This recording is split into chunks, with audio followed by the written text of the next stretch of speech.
Hi, my name's Dee and welcome to Sunchild Tarot. Now, this is a general Gods at Play reading for the full moon. I've already done oracle card readings for each individual sign. Link down below to the playlist, obviously. I'm going to say link down below a few times here. So, what's your sun, your moon, your rising? Now, these Gods at Play readings, if you've seen them before, by their very, very nature, they are dramatic. They are looking at the masks that the archons are wearing to keep you separate from your divine purpose, and the gods that are working with you and that are on your side, trying to lift you up and reconnect you with your higher self, God, the divine, however you want to look at it. And because of the cards that I use, a selection of oracle decks, they are by their very nature dramatic, which makes them so much fun. But it is a general reading. So, and it's not even necessarily a reading where it's describing what's going on for you right now. It is a look at energies that can be around you, and it's something to file away and enjoy. And you may see situations that you're going through already in the reading, or you may not. And if you don't, go and watch your moon, go and watch your rising. In fact, always watch your rising. If you've got a choice, watch your rising. Now, it is an eclipse, so I suppose your sun and your moon are quite important on this one as well. But don't give away your power. Don't depend on what any YouTube tarot reader says. These readings are officially for entertainment purposes only. But more to the point, it is a form of entertainment because it's there for confirmation. You should be able to hear things that activate your confirmation bias, or basically just go, yeah, I know what that's on about. Now, also down there is a link to the show that I did with astrologer David Fisher, looking at the astrology of the full moon, super moon, blood moon, flower moon. Yes, power moon. No, flower moon. Total lunar eclipse. So as you can imagine, it's a bit of an event. We're in eclipse season now. These next 2 weeks between the lunar and the solar eclipses are considered to be a portal in and of themselves. I know this lunar eclipse is considered to be really good for opening portals for other realms. I will say, yes, now I wrote this down somewhere. If you have any Virgo in your chart, watch the Virgo reading, which is the second half. Timestamp down below as ever, because I'm going to waffle about the moon a little bit first and then get to the reading by jumping ahead to the timestamp. But please listen to my waffle at least once, because I think you might find something of value, hopefully. But if you have any Virgo in your chart, go and watch the Virgo reading. And if you are a Pisces sun, go and watch the Virgo reading. Because if you think about it, Pisces sun means Earth in Virgo. And it's a doozy, but that Pisces Virgo axis, because I've just literally done the Pisces reading, and to be quite honest, that was a doozy as well. So if you've got anything on that Pisces Virgo axis, go and watch both of them, to be quite honest. Right, so with this reading, you can ask a question beforehand. It's not one where I guarantee that you'll be able to tell if there's an answer or not. It's not like the monthlies or my sun with moon rising combination readings, where you can either tell, yeah, this is for me, this isn't for me. So it's I don't like saying take what resonates, because it just sounds so formulaic. But if the whole thing resonates, take it. And if the whole thing doesn't resonate, don't take it. I'm much more a fan of having the whole reading or not little bits. Now, obviously, I'm a YouTube channel. I'm personally a YouTube channel. I'm trying to grow the channel, so I will be very grateful if you would like the video once you've had your reading, give me a good judgment that way. But don't forget to hit that like button. And if you haven't subscribed already, please do, because it really will help me grow the channel, because I leave my subscriber number public while it's so absolutely and utterly pathetic. So I'm still looking for that magic 1,000. So all helped, gratefully appreciated, and thank you so much to everyone who has. Now there's also a link down there for the Facebook page for this channel, because I don't trust YouTube notifications, but more importantly, I also post on there a lot of the astrology weather report videos that I collect from YouTube. So I try to make it a bit of a one-stop shop. And also it's got its own inbox. So if you want to contact me for a personal reading, that Facebook page is the best way to do it. There is a link tree down there that'll take you to my Twitter and to my email and what have you. But trust me, Facebook's the best way to, as probably awful that is to say. Right, that was 5 minutes waffle already, and I haven't even got into the moon. So, in the Oracle card readings, I focused on the South Node. Now, what I want to focus on here is not even so much the lunar eclipse and the symbols of the lunar eclipse itself, apart from the inside degree or Chandra symbol for the 5-degree Sagittarius, where the eclipse is. I love this image. Also, being a Wonder Woman fan helps. A pair of shoes with wings on them. So basically, there's a blessing of Hermes. There is Hermes sandals. But what I want to focus on is Jupiter, because Jupiter is square to this eclipse and ruling this eclipse. Jupiter is at home in Pisces, obviously. It is dignified in Pisces, if you want to say it that way. It is also at home in Sagittarius. Now, I think that there's an extra whammy going on with Pisces. I've spoke about Neptune conjunct Pallas conjunct Orpheus in the Oracle card videos, playlist down below. But Neptune is, if you look at Neptune as the modern ruler, that's energizing Pisces and anything that's in it. You look at Jupiter as the traditional ruler, which I prefer traditional rulerships, it's energizing everything else in Pisces.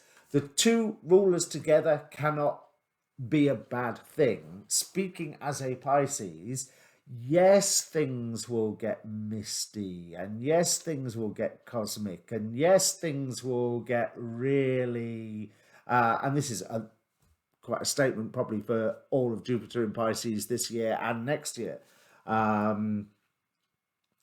But don't forget, we're going to get rained in by Saturn in a month or so's time as Jupiter goes retrograde. But moving on, the angel ruling Jupiter is Yelahia at 1 degree Pisces. It's actually 1 degree 11 minutes. So I looked up the angel number for that, which says very much it's about manifestation, prosperity, awareness, uniqueness, motivation, and independence. But basically, monitor your thoughts and stay focused. And that focus is a really, really important point. In the Pisces reading that I just finished, it's like your focus needs to be zeroing in and zeroing in and zeroing in. And I wish I'd thought of that image when I was doing the reading, because that's exactly what I was trying to say. But Yelahia, sorry, the angel number 111 is all about monitor your thoughts because you're going to manifest. Jupiter brings abundance. Now, Yelahia is all about sweetening judgment and is a karmic warrior, whatever that happens to mean. And I'm not even going to touch that phrase with the barge pole, because I think I know, but I think the understanding of that term is different for every single person. Because karma is different for every single person. But I like that sweetening judgment aspect. However, it's an eclipse, and as David pointed out to me, certainly in terms of, I think he was looking at the Indian astrology in the terms of the dragon Rahu and Ketu, or parts of the dragon Rahu and Ketu. He was saying that the eclipse is where the light is removed and so the demonic influence comes in. Now, the demonic influence, this decan is ruled by day by Furfa, Goetic spirit Furfa, or Furta, and by night, Seer. Now, Seer, or Seer, is his natural planet is Jupiter. So the fact that Jupiter in Pisces, in Seer's decan, gives that Jupiter expansiveness extra whammy for me. But it's given extra whammy to that Pisces energy. But let's have a look what Seer is about. Now, I would imagine around the eclipse is a great time, if you're into Goetic evocation, to evoke Seer. But I would cast some divination first, and I'm still apprehensive about doing any hocus pocus during the 14 minutes of the total eclipse. Wait till the sunlight has returned to the moon. And if you're wanting to contact Seer, I would imagine in that 14 minutes, although he is a timeless entity and lives in a realm beyond time, but you know, this time here, so he's going to likely be busy being during those 14 minutes, and therefore after the 14 minutes been in a really good mood. So Seer is actually quite a benevolent entity. Seer is known to increase the longevity of the witch, so that's really quite useful. Certainly when your days are getting on a bit. And he is apt for chakra work, specifically the second chakra, the soul star and the earth star chakra. So literally that he is an embodiment of working with the as above so below, and or the grounding yourself and bringing down white light, if you know the technique from that name. But most traditions have a version of linking yourself to Gaia and then bringing the energy down from the cosmos. Seer engenders the quick occurrence of things and catalyzes stagnated affairs with movement. He enacts the revelation of whatever persons in your life essay to keep you unaware of. So he reveals secrets. He presides over sorcery and brings about the fulfillment and gnosis of the will. So there's an understanding of self there, and there's an understanding of divine self there, or of just the divine. But the next bit is what I've highlighted. The traditional delineation of Seer is as follows, and I love this. His office is to go and come, and to bring abundance of things to pass all of a sudden, and to carry or recarry anything wherever you would have it go or where you would have it from. He can pass over the entire earth in the twinkling of a single eye. He gives a true relation of all sorts of theft and of hidden treasure and of other things. He is of an indifferent good nature and willing to do anything that the summoner requires. And then it talks about how he will help the witch contact higher spheres of light, and you've got to remember that a lot of these Goetic spirits that Solomon worked with have angelic origins. So, you know, they know what they're on about. Now, the actual degree, Angel of the Eclipse degree, is about building bridges, fertility, multiplicity, defeats, this Amael, defeats frustration, despair and depression, but obviously not in that 14 minutes. That's where I would imagine they could rear their head. And then it's up to you to defeat frustration, despair and depression for those 14 minutes. But the minute that light returns, Amael will be there assisting you with that. And there's a huge amount of self-determination I'm seeing about this lunar eclipse. I am actually really, really excited for this lunar eclipse. When I was starting the astrology, I was a bit like, oh God, eclipses, they're all going to be scary. You know, they're as scary as comets.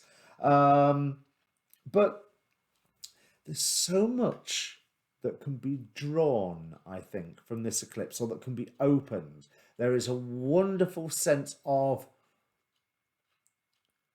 potential. And if this is the start of this 2-week portal, it is something to be celebrated, it is something to be experienced, and it is something to spiritually grab with both hands, in whatever way, shape, or form that may mean, because grabbing may be the wrong term. Because the other thing about this 1 degrees Pisces, there was a writer called Franz Baden who did evocations of what he called the degree heads of every degree of the zodiac. Now, 1 degree Pisces is ruled by Shad, who, among other things, inspires technical inventions. So there's this huge problem solving. He will, if you've got a little bit of genius in you, Shad will go, see that genius you've got there? Here, have that, see how you get on with it. Giving that inspiration. And there's power here, the Omega symbol. And if anybody knows where the Omega symbols are from, please do tell me. I've got this list of Omega symbols and I've no idea where they've come from. But this I really like. The Omega symbol for 1 degree Pisces. Remember, this is Jupiter ruling the eclipse, not the eclipse. From deep in the earth, the sound of a waterfall. Now, within that, we've got that sense of building of power, building of potentiality. We've got the idea of the underground stream, that magical current that runs through the earth that magicians and energy workers can tap into, the dragon lines, the ley lines, however you want to say it, with that cleansing sense of water, the waterfall. There's not much more for me. I mean, I've got loads of notes here, but they're all pretty much saying the same thing. This lunar eclipse is a doozy. Take advantage, take precautions. You know, don't do your hocus pocus during the 14 minutes of total blackout, but take advantage, meditate, sing, dance, do whatever feels right for you that gets your energies tingling, not just your fingers, but the air around your fingers, not just your spine, but the whole air around you. When the air that is around you is part of your sensory input, then yeah, you're well on the way. And with that, let me bring up the cards. Okay, Sagittarius, now pretty obviously this is occurring in your first house, which is how people see you, how you are influencing the world. And there's a real power struggle here going on between the gods and the archons, when the Archontic mask being used on the top here starts with Osiris, very much sort of, although not in the same way, king of the Egyptian gods, and then the gods that are supporting you, Zeus, who, king of the gods, sky god, god of law, god of religion, and also the planet that is ruling this eclipse and squaring this eclipse at the same time. There's a lot of hard taskmasters going on. Now, since Osiris is being used, I'm going to use an Osset Oracle card, because I already have an Isis Oracle, and if Isis turns up, I use those. Because my thought is, whenever the Archons use a god as one of their masks, that god naturally will have its own reaction. So let's see what reaction that we get from Osiris. This is the one that wants to come out. We have Anubis, which I will look up in a second. New deck. But I also said if Anubis comes out, I would use the Anubis Oracle. So there's quite a lot going here for you. So what I will do is, while I'm just shuffling these, the Archons along this top row, the masks that the Archons are wearing as they are attempting to influence you during this lunar eclipse. Like I said, we started with Osiris with renewal, Artemis with purity, Sirens with temptation, Icarus with inexperience, and Fomnak with, I hope I pronounced that right, with envy. Now, Fomnak is one of the Tuatha De Danann. She's quite mystically minded, but was also quite bitter and jealous of and ignore the modern day morality comparison of this tale. But she was the king's first wife and was very jealous of the king's second wife and tried to destroy her through magic, for which she ended up being found out and lost her head for. Now, this top row is telling me very much a story. You could use it in a way as an allegory for cancel culture, that there is the urge for a new brush to sweep clean because a new ideal is being held to, a new purity is being held to. And I'm saying the allegory of cancel culture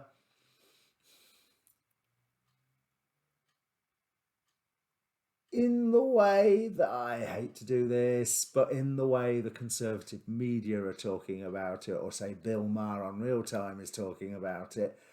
Maybe not so much what it actually is or where it's coming from, but how it is perceived by, or for that matter, used by the right wing in America.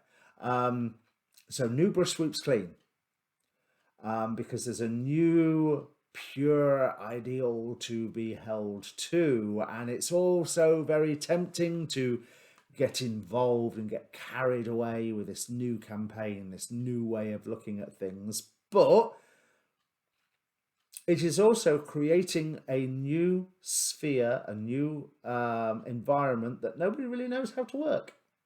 Nobody really knows, it's all right having a new brush sweep clean, but if it's completely going to change the playing field, what do you do when nobody knows the land of this new playing field?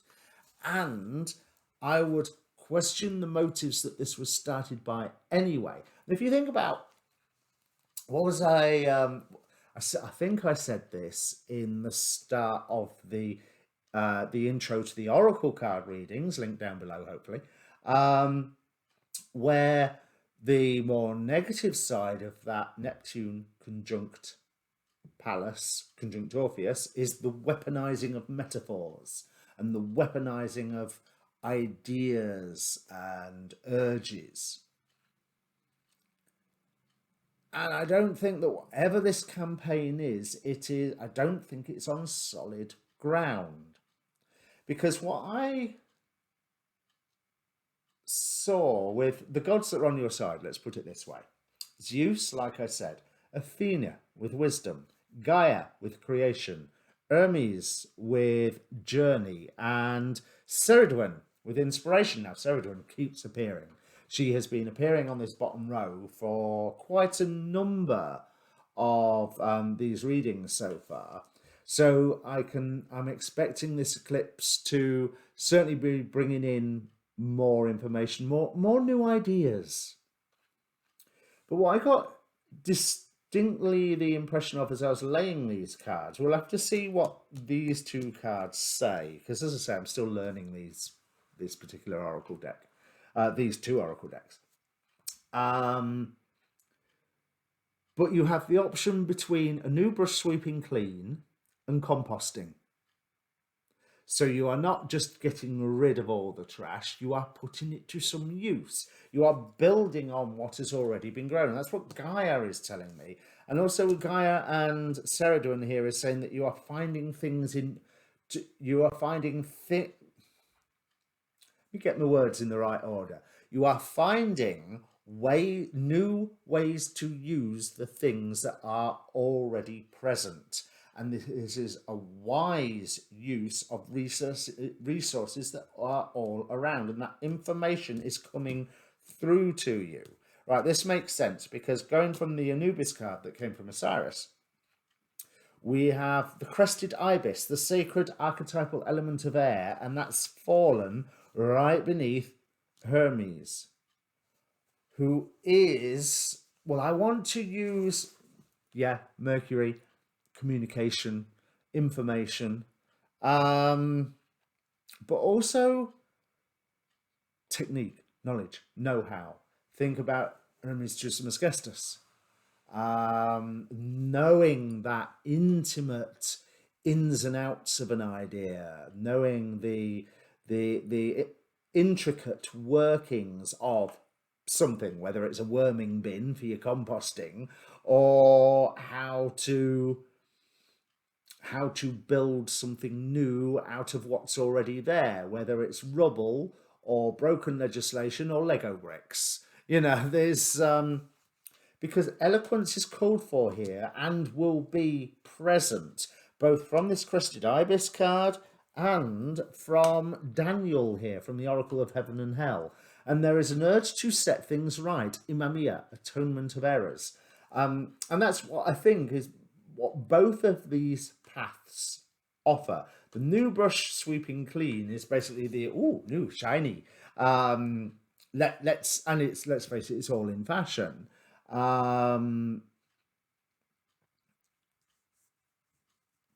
But it's not, I don't feel it's practical. We don't want to turn a world into a completely new environment where none of us know how to work it. There is a point where that change, oh God, this is sounding conservative. And again, it's the influence of that Saturn-Uranus square as it was in the previous, or that would have been Scorpio reading. Yes, because I think I called it for the power of Saturn, for the glory of Saturn, sorry. There is an element of, I want to look at it more, less than the energies of Saturn here, as in the power of recycling, of reusing, ensuring sustainability.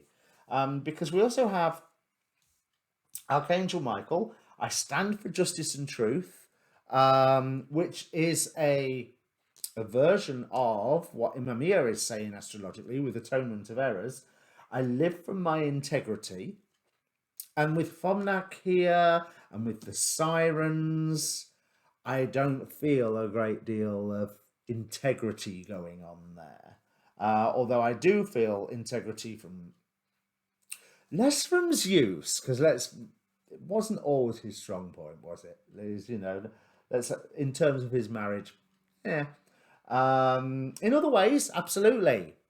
But but Athena, Gaia, Ceridwen, more Athena and Gaia, to be quite honest. There is that sense of integrity, but there's also the sense of Michael. He's appeared here before as a protection. He is one of the angels of the watchtowers. He is one of the people that you will call for protection. And if you don't already know, when you are feeling threatened, I call down Archangel Michael's column of fire and protection. There's great for dispelling negative energies, and hopefully negative entities, which I will soon put to the test because my housemate is insisting we go to 30 East Drive. Yeah, this is the first time I've announced this on YouTube, but I will be going to 30 East Drive, home of the Black Monk of Pontefract. If you've ever seen the movie When the Lights Went Out, that house. That's not your reading, so don't worry about that. But with this, we've got but I think I might be invoking Archangel Michael a time or two while I'm there. With Archangel Michael, we've also got the Angel of Discernment. Through the grace of the divine, I am able to know the right path. And as I say, I don't feel that integrity with the sirens or with Fomnak, because basically she was acting from a point of insecurity and jealousy as much as anything else. Because if that was what was culturally accepted, rather than making a friend of this second wife, she saw her as an enemy. Now, Anubis, guide and protector. So again, there's this sense of protection that Michael is giving. And Habuhir here is talking about healing astrologically. So there's This just seems so very blunt. Artemis with her arrow going, that's it, dead. We've killed it. Now we can be pure. Um, and Osiris, who I have to say, this is representing the resurrection of Osiris um, in this deck, and although he's there representing renewal in the Archontic row, I'm sorry, that's a bit Frankenstein's monsterish. Because after all, he is missing an important piece. And you either know what I mean there or you don't. So it's the information that comes to you is really, really important on learning how to reuse, repurpose. Of course, we're going into retrogrades. Jupiter retrogrades come in. Saturn has turned retrograde by the time you watch this. Might have even turned retrograde by the time I'm recording this, thinking about it. I think it's Monday it goes. Mercury, a doozy of a Mercury retrograde is coming up by all accounts. So reuse, repurpose, reassign, recycle. That seems to be the way forward here. So to a certain extent, you are working with the forces of Saturn because you are using the same old, but you're working with the forces of Uranus because you're doing it in a new way that makes sense. Let's have a look what Anubis is. So that's card number 3. See if there's anything else. You can relax now as you are safe if you wish to ask me to be your guide and protector in this life and the next. Call on me and your guardian angel 7 times a day for assistance, and I promise you safety and a release from fear. Visualize me walking around you and your house for extra protection. Oh, that's nice. I hadn't thought about that. That's a really nice idea. But again, it's emphasizing that sense of where's the Anubis book? Emphasizing that sense of protection. So let's have a quick look at the crested ibis, and then I'll get the tarot to this. Oh, nearly the right page, I know. Known to ancient Egyptians as the Ak bird is associated with the element of air, and with Thoth. Thoth is another, of course, the ibis-headed god of knowledge. Thoth is another form of Hermes. So again, there's that sense of I don't even need to read any more than that. That sense of technicality, that sense of, I mean that in a good way. Expertise, that's the word I'm looking for. Expertise, intricate knowledge. Now let's see what light the tarot, because I've waffled, not too bad, 13 minutes on this section. So let's see. Let's see what this cancel culture story is about, and bear in mind, this can be on a societal level, this could be on a personal level, this could be within your own home, this could be within your own mind. So these gods at play readings, by their very nature, are dramatic, because it's the gods. Why wouldn't they be? Yes, there really is a story being set into motion by someone for the wrong reasons, for petty reasons to do with insecurity. And there is an urge to lose things, but there is also, through this cancel story, which, whatever the initial event is here, the initial event hurts. It's like, ow, I know that's wrong. It hurts. There's a huge emotional response. But the way that you come out of this, you can cradle that pain by going this cancel culture route, which is based on what I would call quite useless emotions. I've never understood jealousy. It's just, I don't get it. I don't. I have felt it once in my life, and what horrible feeling.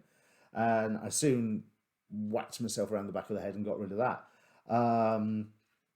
But it wasn't a bit of me that was conscious where that was coming from, so I had to do a bit of work. there to get to the bottom of it.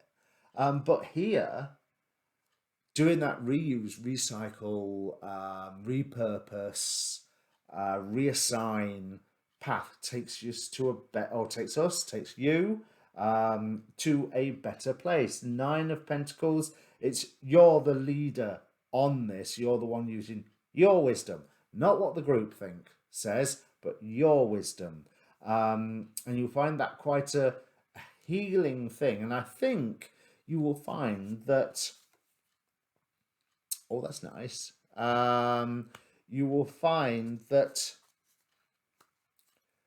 this reassign, repurpose, what have you, gives you that healing, gives you a creative urge, or a creative urge is probably the wrong word, spurt, a creative output, a creative explosion of ideas, work,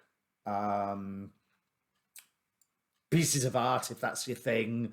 You know, there's because this could be as mundane as learning to repurpose driftwood, you know. Right, clear the beach, or no, that's a lie. Learning to repurpose litter as tools for creating art would be one way that would answer this image. I don't think it's as basic as that, because there's a lot more emotions involved. But that creative process with the reusing, reassigning, recycling is what offers the healing. Four of Swords here, rest, recuperation, healing, with the Habuhia card representing healing, with Gaia, who is the one that I got the whole idea of compost from. So yeah, Michael's protecting you, and Anubis, by the looks of it. And you have to use your own judgment to go, is this worth it? The angel of discernment here. You can atone for errors. Also, one thing that I get from this Imamia, your efforts here, you're not just atoning for your errors, you may well be atoning for the errors of others at no extra cost to yourself. You know, there's no Prometheus with sacrifice here, or Mithras is another card in one of the other decks who represents sacrifice. There's none of that here. It's bulk atoning, you know. So maybe it's you're clearing some ancestral karma or something like that. But there's you're setting something. You can have the option of setting something right. It's not just you setting something right that you have done, but it could be you setting something right that others have done, and you are making it all better.